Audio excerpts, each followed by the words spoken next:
So the question is, how do you create a paid ad lookalike audience for your marketing, right? And so the best way to do that would be, to somehow kind of accumulate a list of people that are coming into your website, and when you have their list, sometimes people use like Gmail email addresses and whatnot, and then you basically take that Gmail email address, and there's ways that you can kind of incorporate that into your Facebook campaigns, into your Google pay-per-click campaigns, right? So now it actually sees who these people are.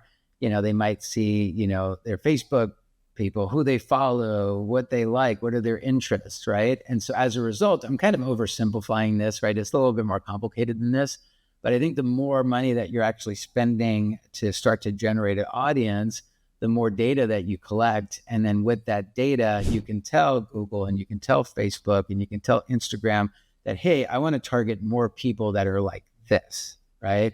And so that's really it. First thing is you just kind of have to get started to start to accumulate some data points. And then from there, you leverage those data points to expand into a much bigger data set that you can then leverage.